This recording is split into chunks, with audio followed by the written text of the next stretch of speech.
Hello, everybody. Welcome to our weekly Monday night broadcast.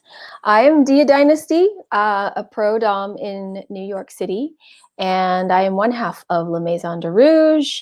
As always, thank you for tuning in.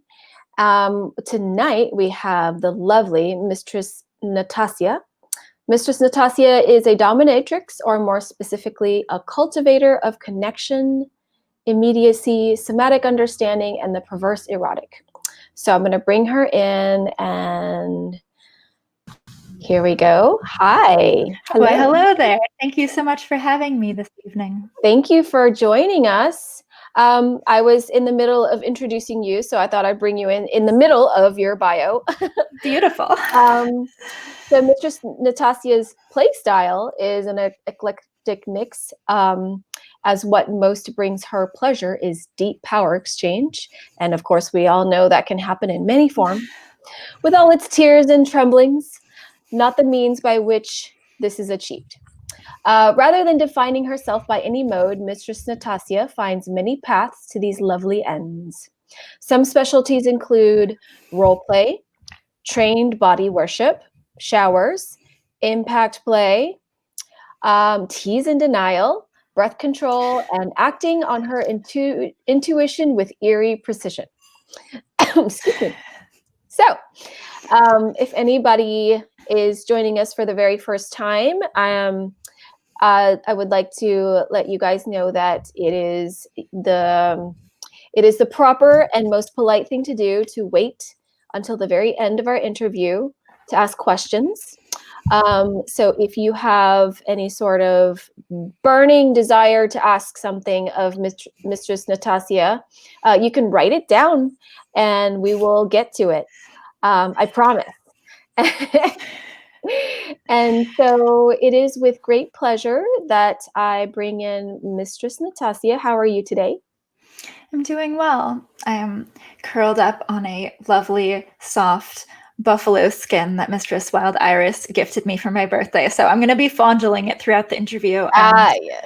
I apologize that I can't share this with you, Dia, but I believe you fondled it when you were visiting me recently. So I'm you can understand. I'm pretty sure it was the first thing that I did when I landed, and yeah. Needed some comfort. And Mistress Wild Iris is right here. She has tuned in. Welcome. Yeah. Welcome. So your pronouns are she, her. And can you give us a few more, I guess, introductory things about yourself that you would like to add? Sure. So I have been a professional dominatrix for 5 years now and have seen my craft grow and meld in delicious ways throughout that time. Even in the last year, I feel like I've grown so much as a dominatrix and come into my own in ways that are absolutely delectable. I think I would have written a bio that was a different bio even a year ago, and that's a really lovely feeling because I was already enjoying myself a year from now, and that's only heightened. Mm-hmm. So about me, it's interesting having an interview. Actually, I haven't done many interviews as a dominatrix, in part because I like to be elusive. I like to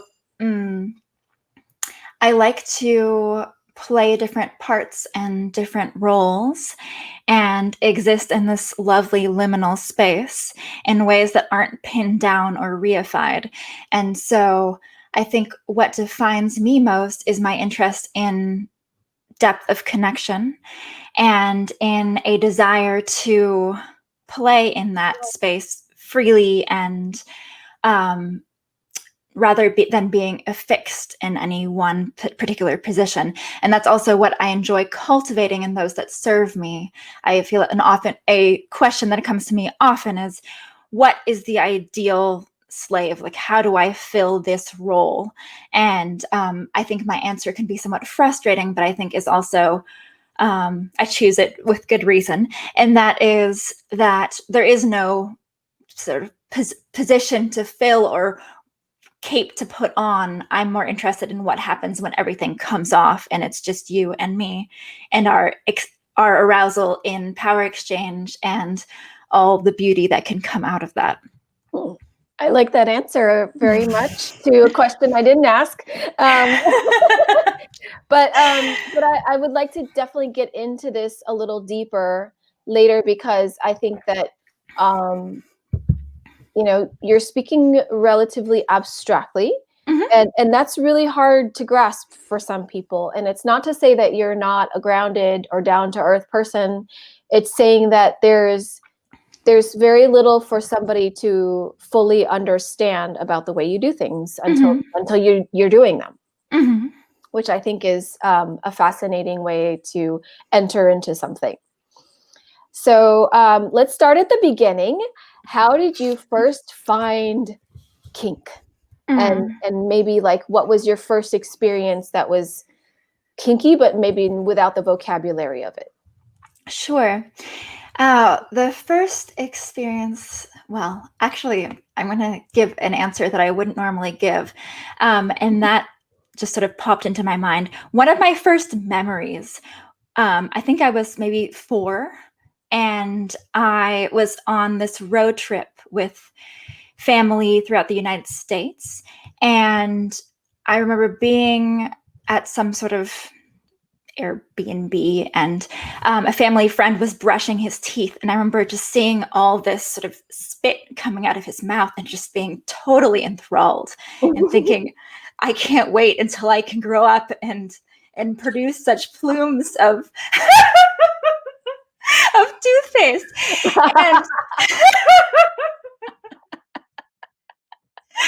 And I think that sort of enthrallment with the visceral and with this sort of the abnormal, and for a 4-year-old that hadn't seen someone brush their teeth that way, that was just incredibly mesmerizing. And I think I still have that sort of kinky, perverse mesmerization of, or with the sort of, with the perverse, with the immediacy, with the strange. And to answer the question with a different memory, I would say that the more clearly kinky memory that comes to mind is one where I was reenacting scenes from favorite novels when I was maybe 7 or 8, and favorite songs as well. And this would involve my little Playmobil, my little like German Legos. They're a little bit larger and have a little bit more character. They would tie each other down to beds, which wasn't part of the novels that I was reading. So there's a little bit of improvisation, which stays with me now. So yes, of course. Some themes, definitely, some threads have found their way through my history from the start. But they would tie each other down to beds, and they would dirty talk each other in ways that I really wish I could listen in on now, because I'm not sure what 7-year-old or 8-year-old Mistress Natasya thought was dirty talk, but it was certainly exciting. I remember being excited and kind of shifting around in my panties as I was doing this, Yes. Yes. So, yes, it developed from there in sort of entirely non-linear ways. There was a 12-year-old boy a few years after that who had a huge crush on me that wanted to marry me, and I tormented him and teased him. And I wouldn't say there was first submissive. Yes, I have toyed with the idea of reaching out to him and telling him that, because I think it would probably amuse him. And let me see. I think I believe my sadism also came out at around that age and perhaps younger in relation to my brother, not in the erotic sense, but in the torment, joy in tormenting. And so as I grew older, I sort of frowned upon my ways and sort of eschewed that for a bit until I was in college and exploring a bit more, and suddenly found myself with my knees on my boyfriend's shoulders, and So you went through a period of not indulging in these tendencies, and I'm curious why. Well, I think that with a lack of consent, that sadism can run amok. And I think that is certainly what I was experiencing at various points, or playing out at various points. My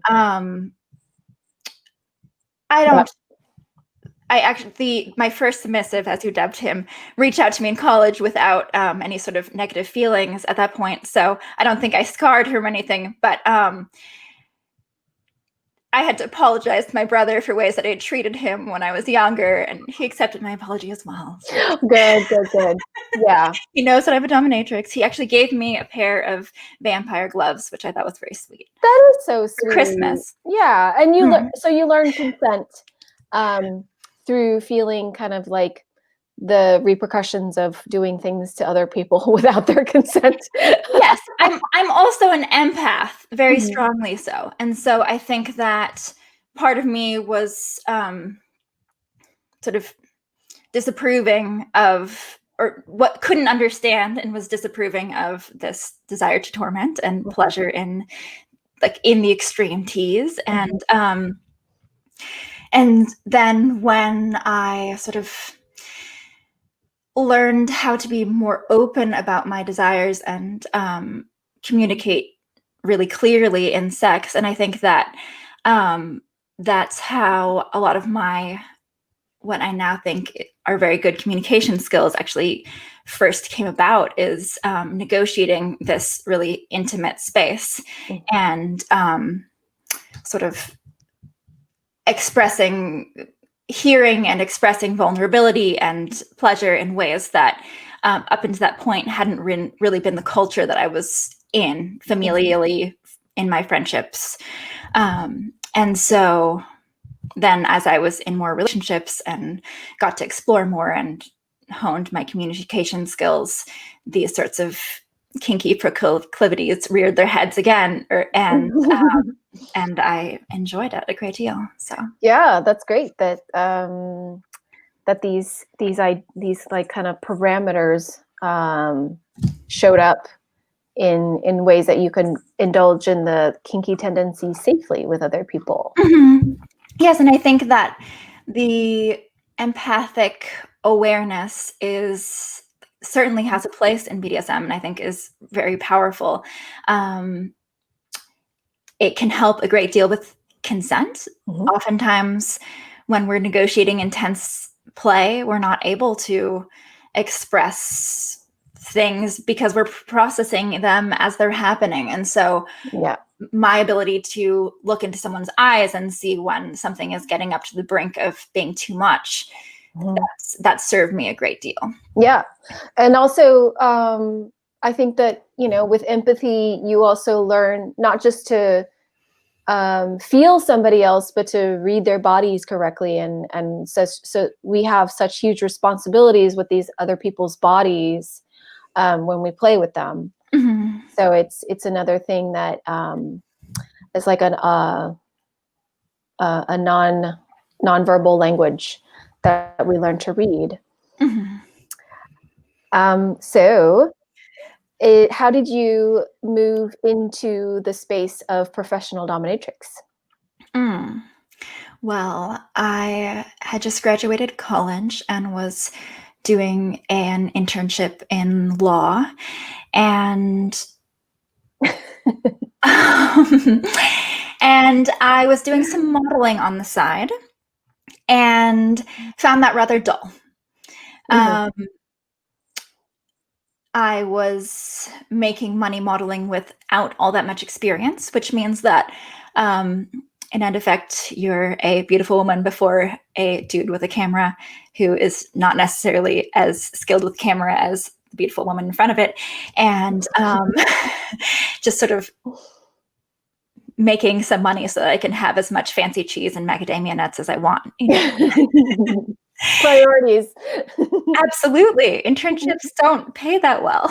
No, but fancy cheese and macadamia nuts are priorities. Absolutely. Crucial. Yeah. So I was spending time on a number of different modeling sites and also Craigslist, because you can find gigs there.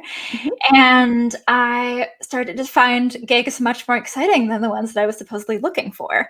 Oh. And I saw someone wanted to be tickled and would pay very nicely to be tickled. And oh, please, tickle sadism is definitely, you know, I could have told stories about that went far back, but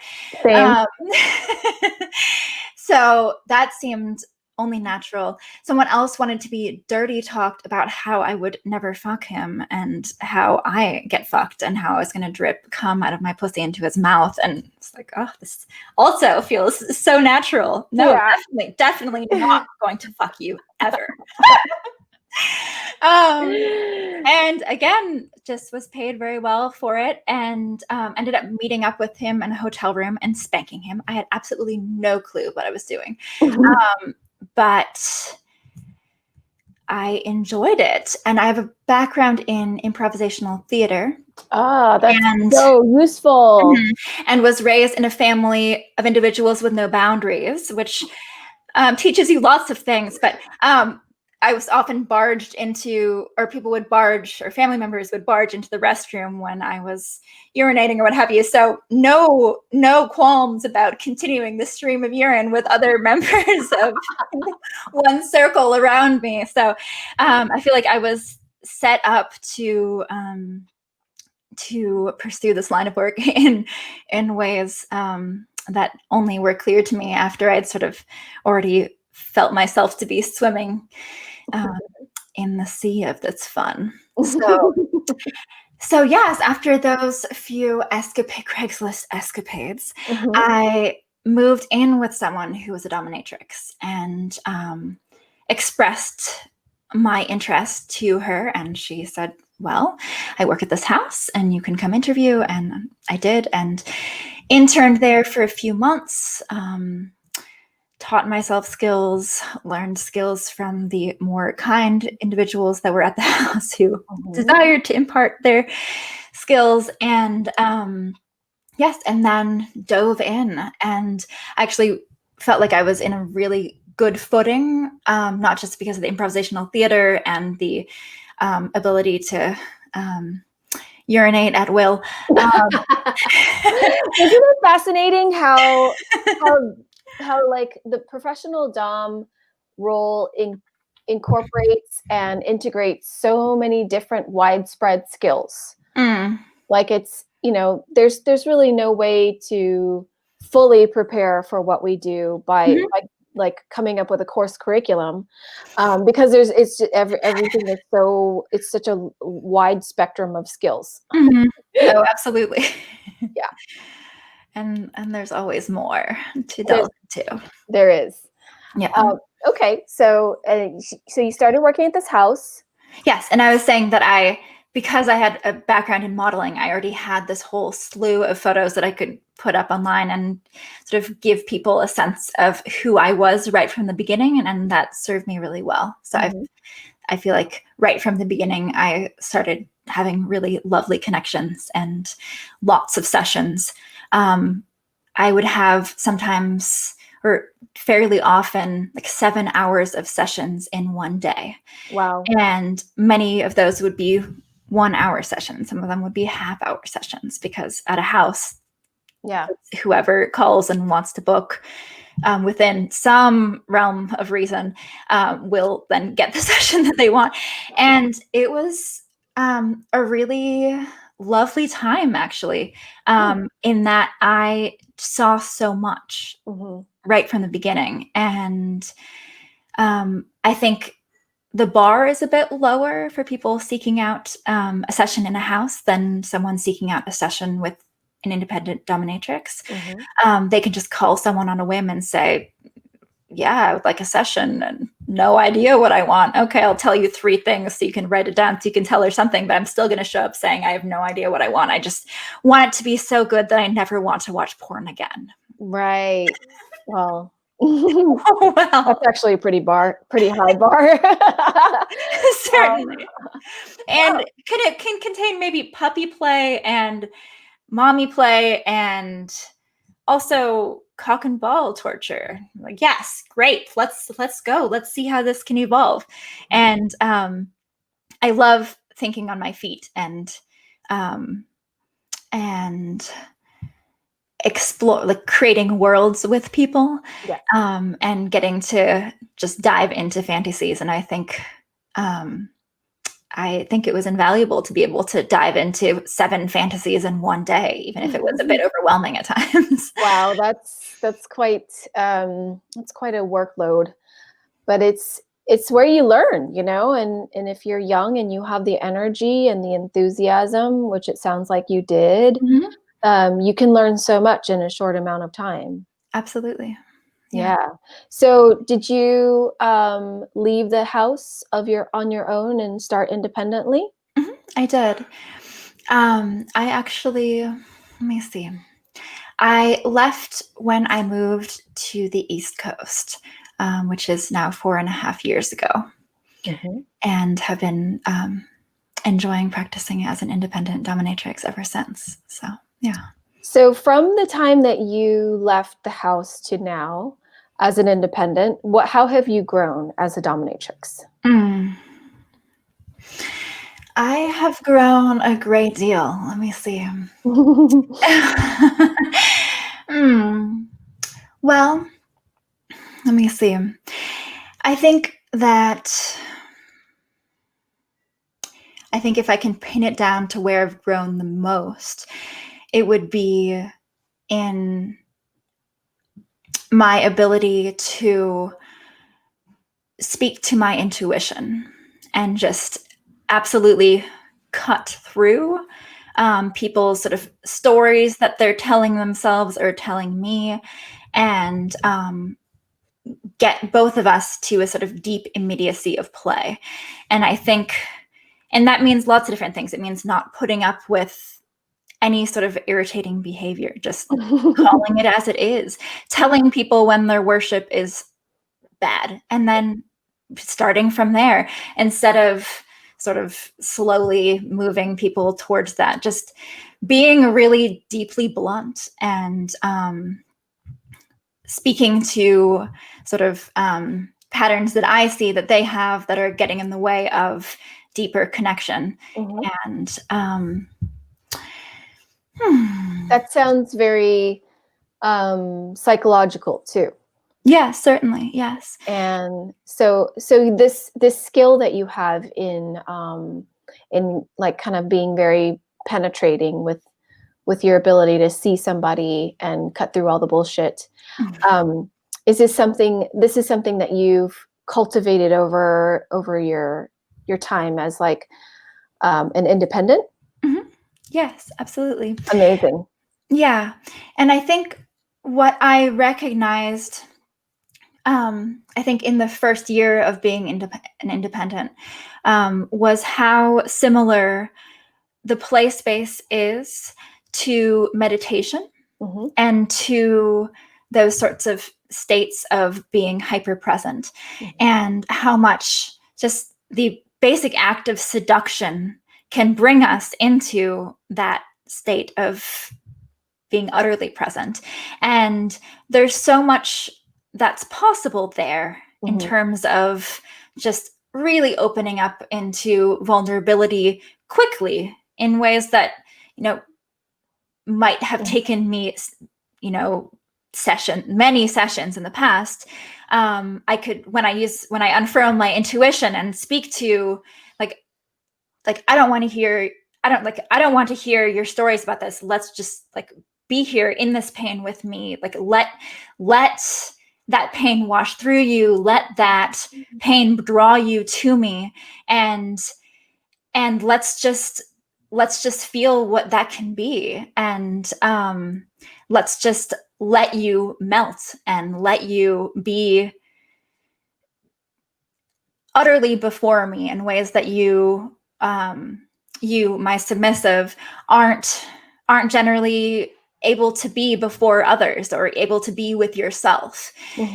And so that, I feel like the cultivation of intuition, the cultivation of unfurling that intuition, speaking to things that stand in the way of just raw, immediate, primal intensity, has really shifted things for me in ways that I find deeply meaningful and beautiful and erotic.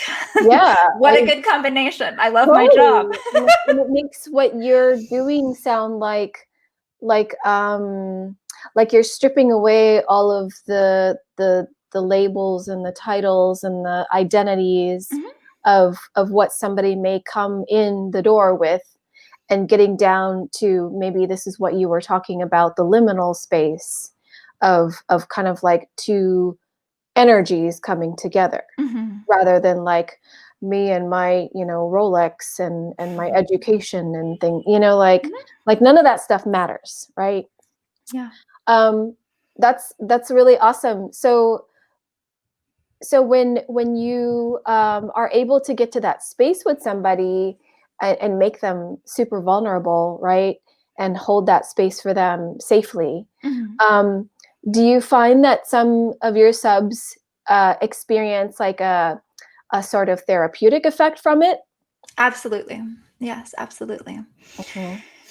And I think that has ripples through not just the way that they can play and the way they show up to play with me in the future, but also how they walk through the rest of their lives, their confidence level, their ability to ground themselves in their own experience, their ability to deal with difficult situations, uncomfortability, pain that is not inflicted by their mistress, unfortunately.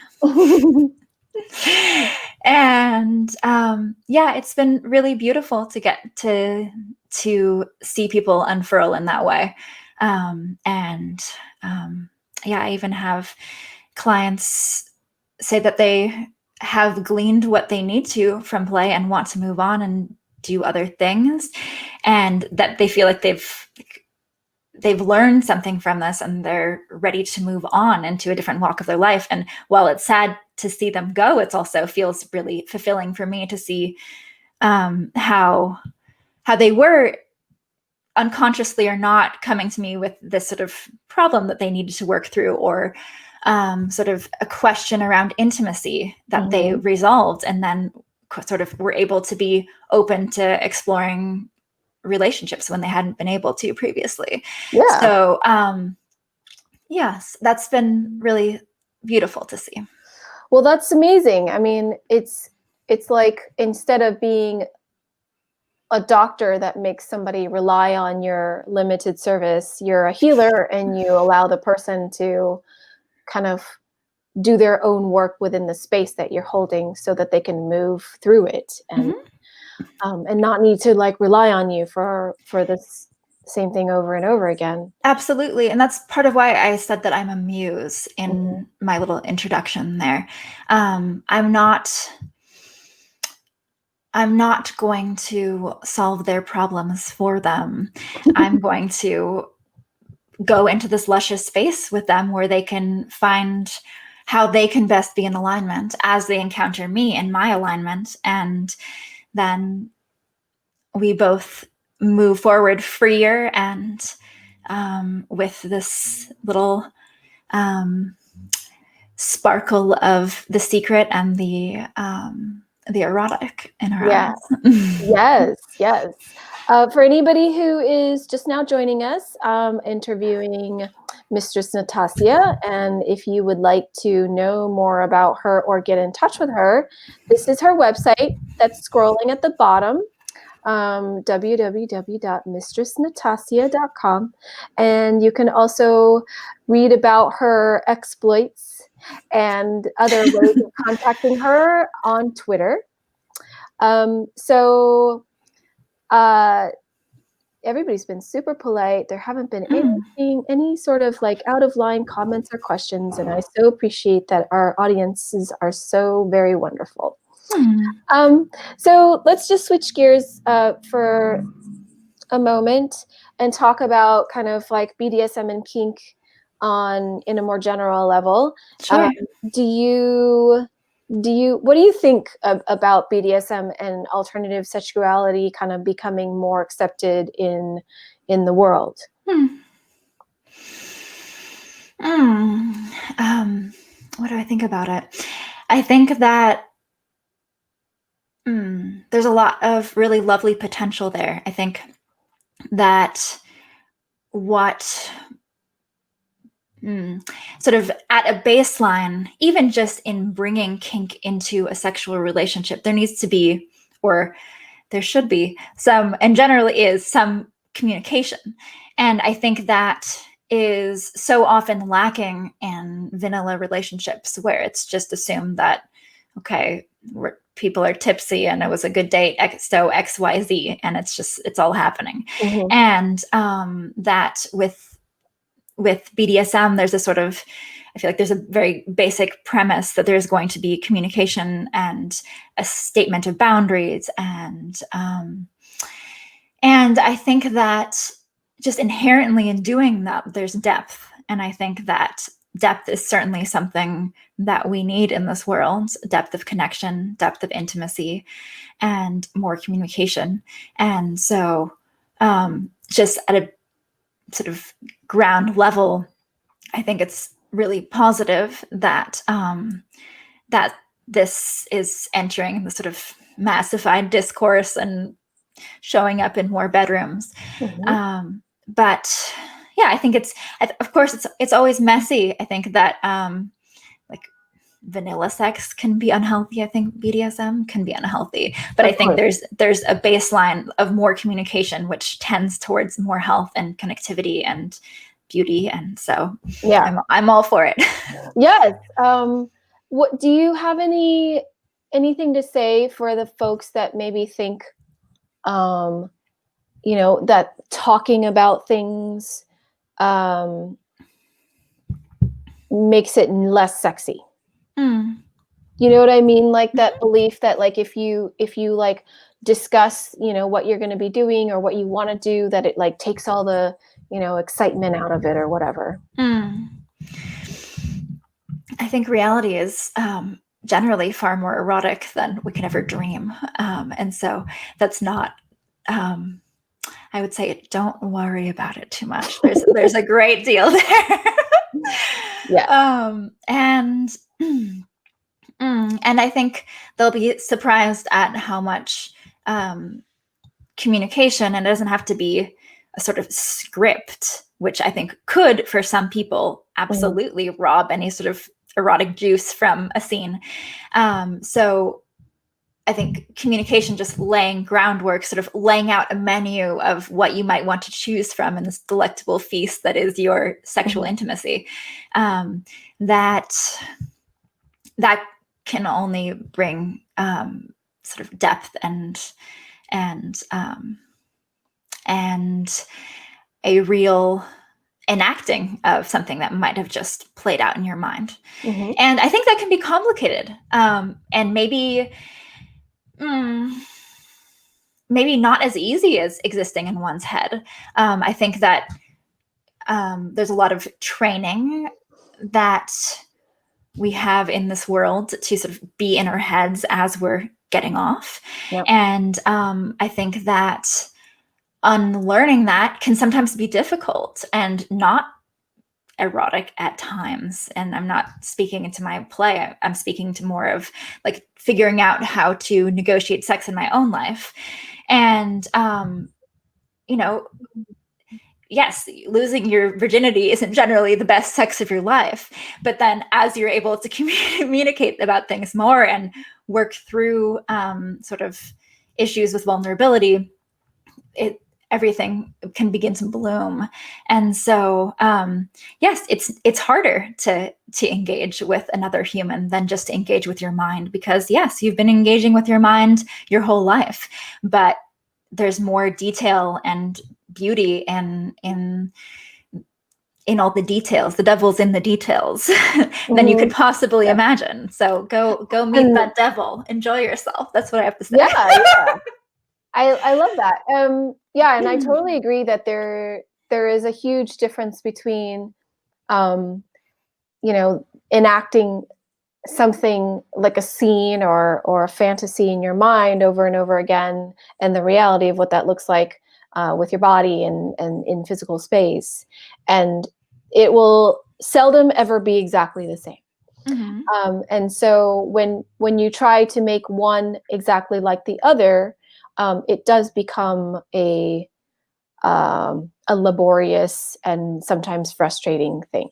But if you are open and you've put your intentions out there and you've got somebody that you're excited to be with, like you said, the devil's in the details, like all the spontaneous little bits that come up that you couldn't account for, are probably the most thrilling ones. So there's no script that you could ever like fully, like write out that would be exactly the same between what's in your head and what's in front of you. So it's like, there's always going to be a little surprising, sexy stuff going on. Oh yes.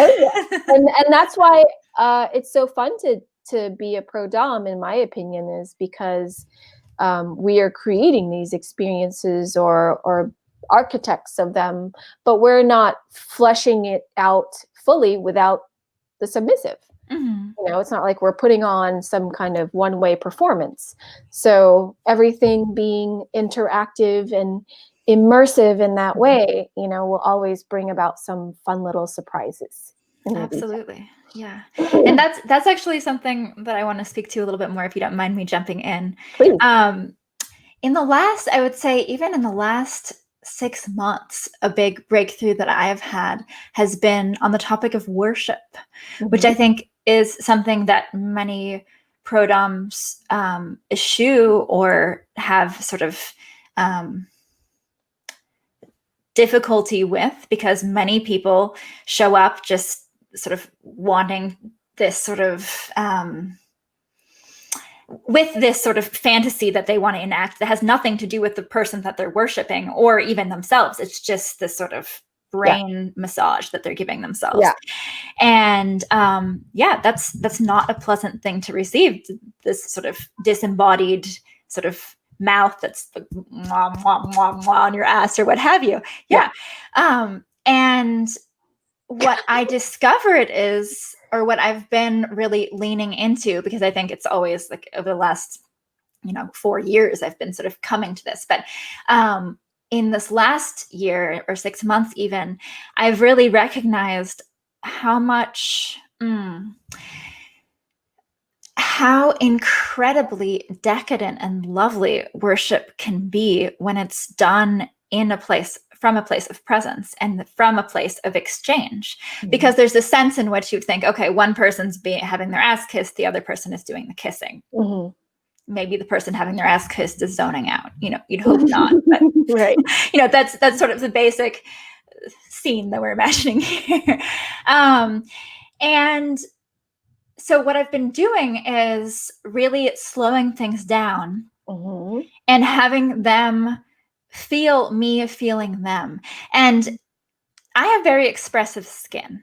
So if someone kisses my ass with passion and with this worshipful intent and like just melting into the details of the peach fuzz on my warm, soft ass, like I can feel that. And that electricity is fundamentally incredibly arousing.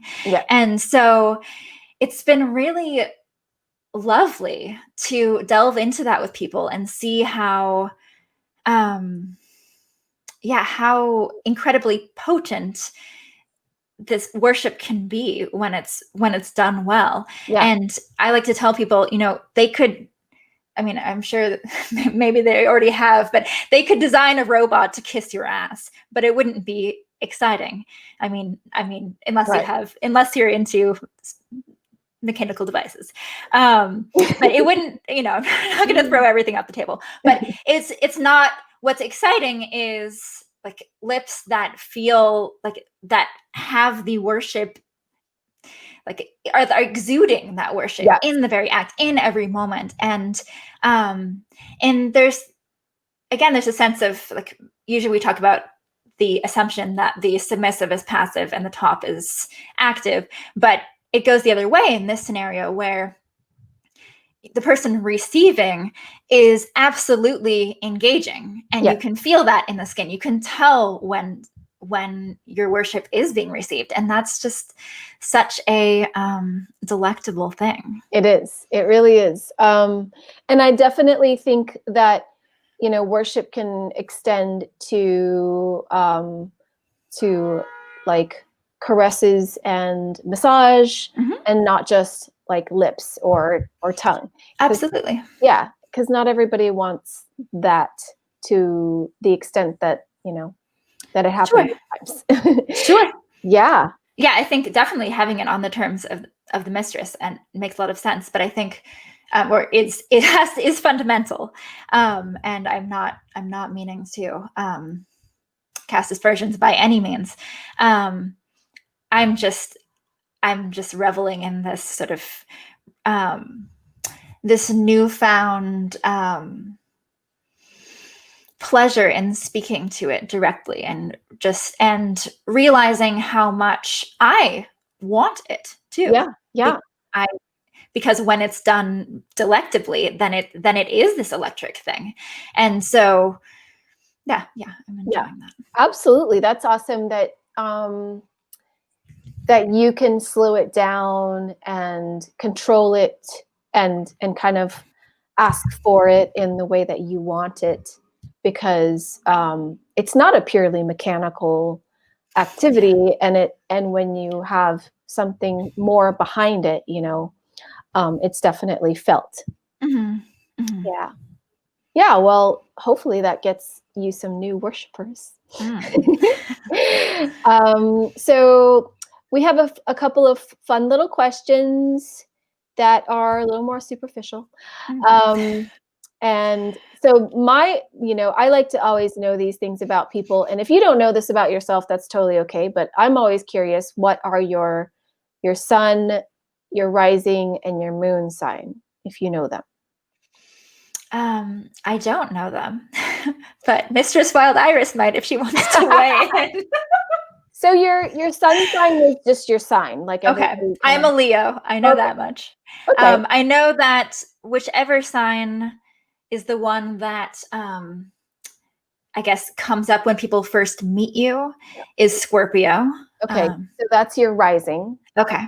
Perfect. I just know that people find me sexy when they first meet me. That's why I could recall it, because I guess I do play to the Leo stereotypes. I think I definitely saw Scorpio in you, because especially when you were talking about being like kind of penetrating. Or maybe you didn't use those words, but like I like that word. It's a good word. it's multi-entendre. Please. Oh yeah, so Mistress Wild Iris says your moon's in Virgo, which I can kind of see that too. Given what I know about you, having visited your garden, and knowing that that like maybe earthy things fulfill your emotional needs. Absolutely. And then Leo is I'm a Sagittarius, and Leo and Sagittarius are supposed to get along really well because we're both fire signs.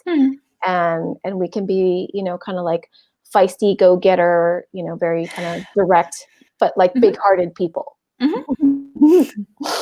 Awesome. So next, basically next to last question is, what are your vices and virtues? My vices. Well, that's always a tricky question, because I don't particularly mind my vices. Some might say having the culinary taste that I do could be a vice, in that I love decadent food, wild rice and cooked in luscious stocks, and rich chocolate that's been homemade for me, and pistachios. And I just went to a dinner at Damon Burrell, the restaurant upstate, and was just absolutely swooning for 7.25 hours over all the luscious food. And so certainly, as I said at the beginning, part of my motivation for doing the modeling was to make sure that I didn't have to scrimp at all when I feasted my culinary hedonism. Let me see. Vices. I would say something that I wouldn't mind curbing more, as a more blunt vice, would be just engaging with the internet. I feel like this is an age of sort of absorbing technology, and I like to engage with it with a lot of resolve and resoluteness. And I don't like when I falter. I sometimes falter. I think a lot of us do, especially with lockdown and, the way that kind of having to get our news and wanting to know what's going on and getting sucked into all that. Yes, but I think one of my virtues is being very self-aware and very thoughtful in my approaches to problems or issues, however small they may be in this case. And so I implement all sorts of regimes rooted in philosophy and esoteric thought, and to approach this. And so it's interesting. It's nice to see, even as like in meditation, when we first begin to meditate, we have all these foolish thoughts that come into our head that we can't get rid of. And there's a way in which we can beat ourselves about having these recurrent annoying thoughts.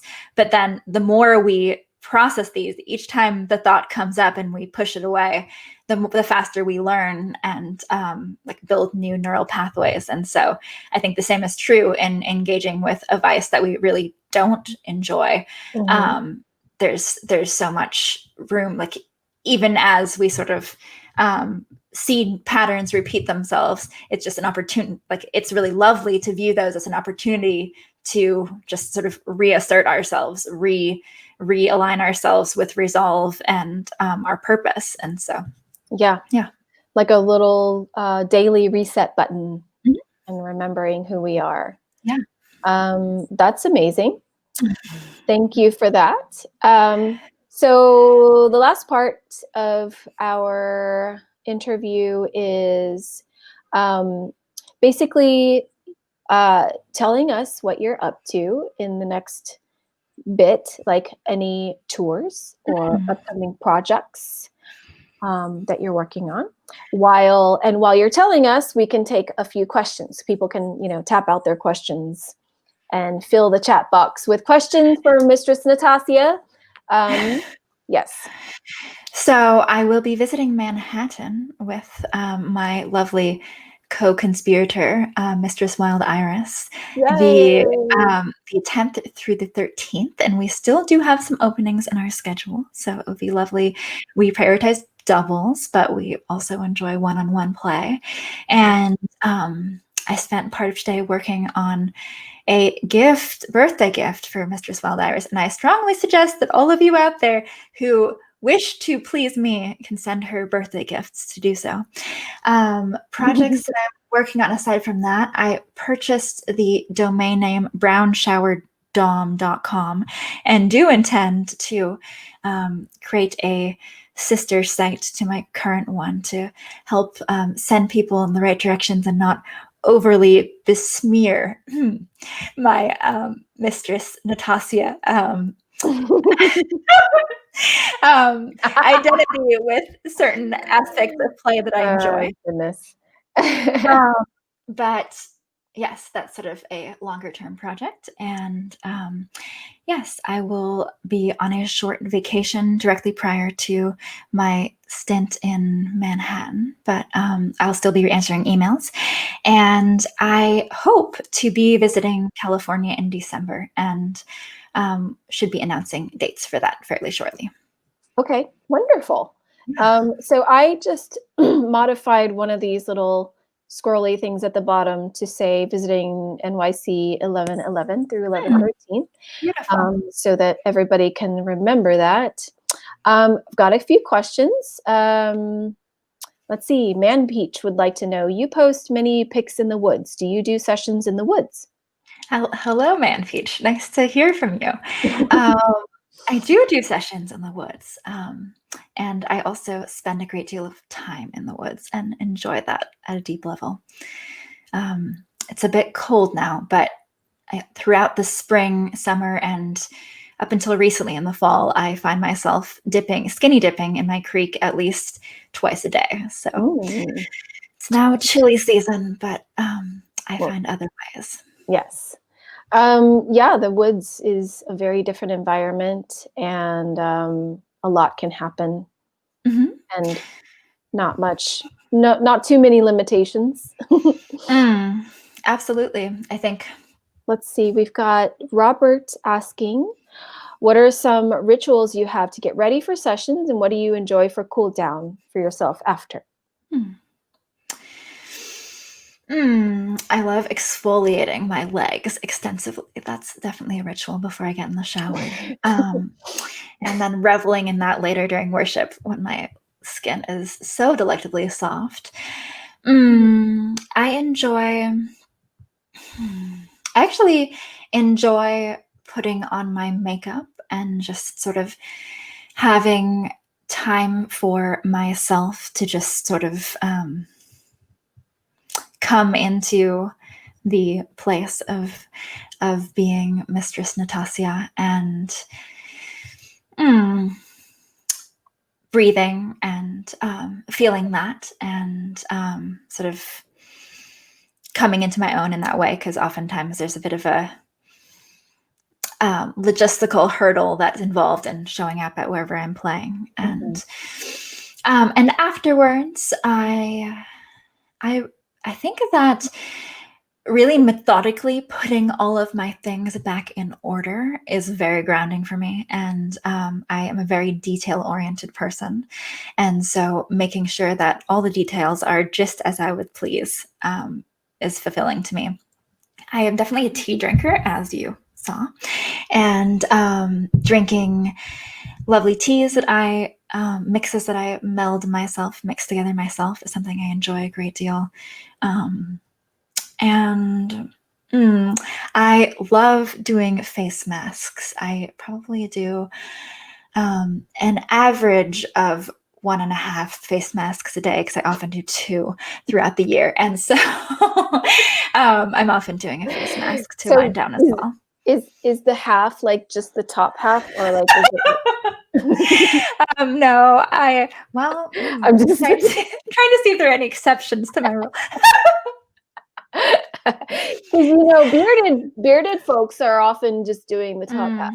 That's true. Not that yes. you're bearded. No, I definitely have forced bearded folks to put face masks on, and so I understand their trials. Okay, so Robert has a second question here. You're super creative with all you do. What other avenues of creativity do you enjoy outside of kink? Ooh, I enjoy writing. I enjoy cooking. Absolutely relish cooking. And I am a gardener, or I am someone who loves to garden, I should say. And that means that I have just a very wide range, or a very large palette of flavors to choose from. And I enjoy coming up with new ways to mix and meld and create gold. And let me see what else.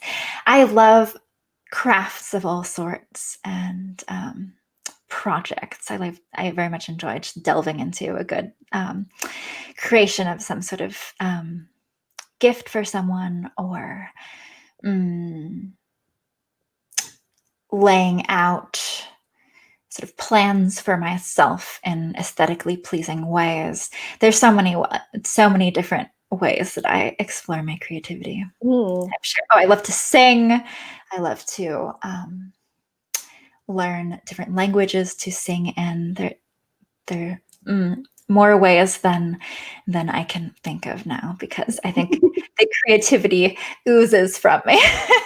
Yeah, apparently so. And I love like that when I visited you and saw your garden, which is massively impressive, there was such a wide variety of foods and flavors to work with.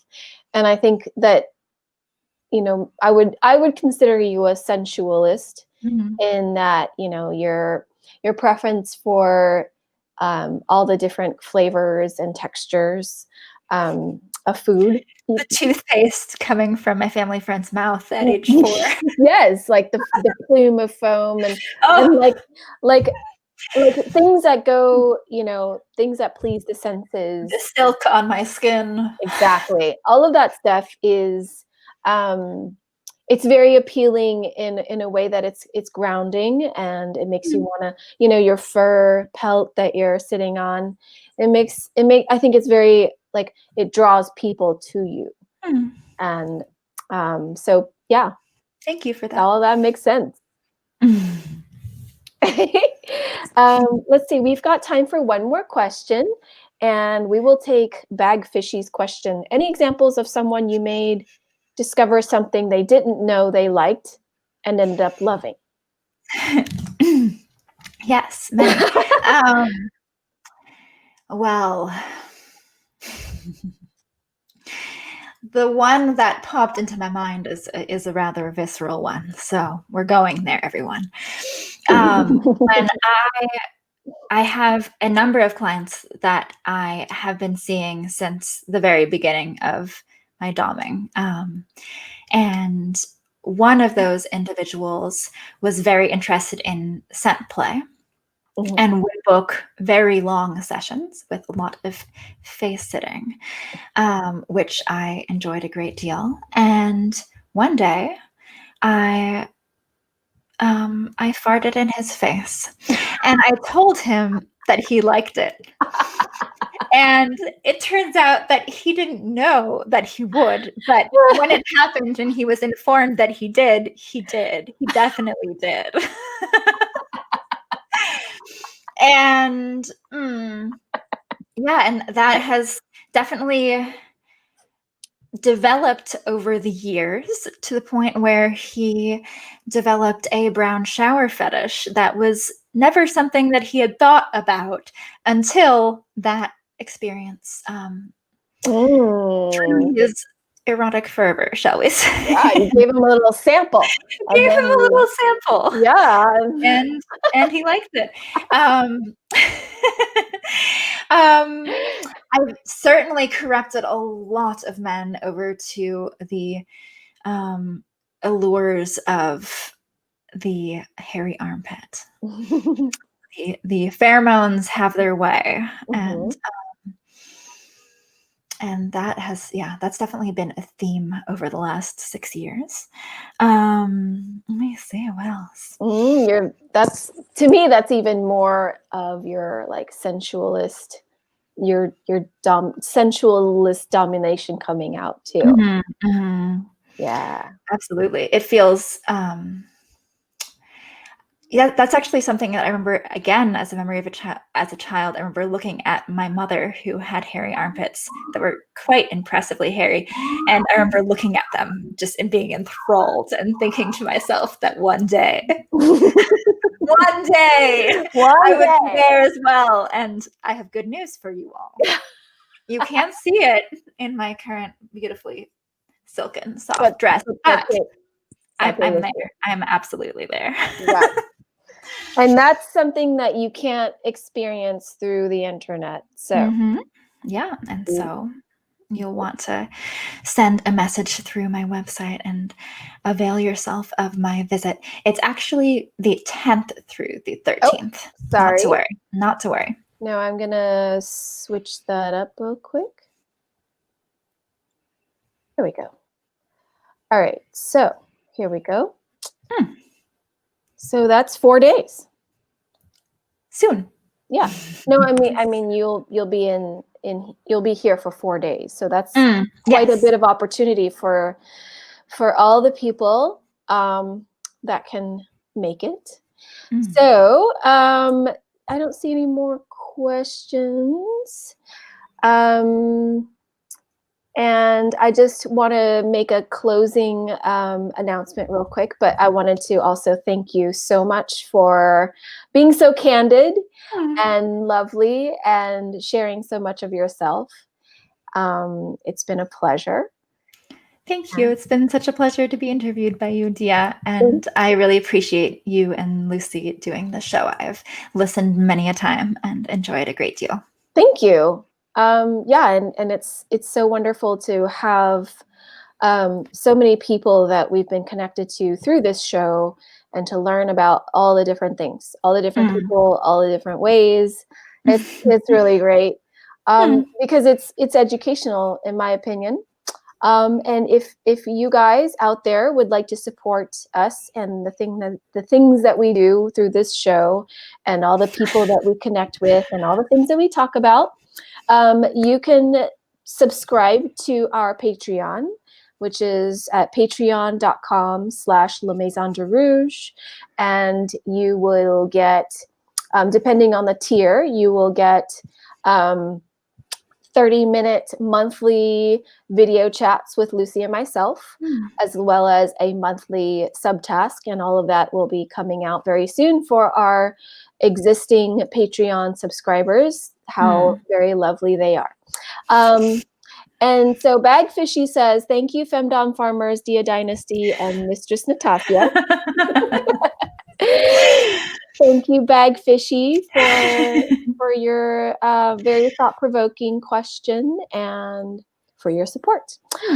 Yeah, so thank you again, everybody, for being here on Monday night. Thank you, Brockingtons. Thank you, Man Peach. Thank you, Robert. Thank you, Wild Iris, for tuning in. I hope you guys have a wonderful rest of your week, and we will be back next week. So I look forward to more. Yes.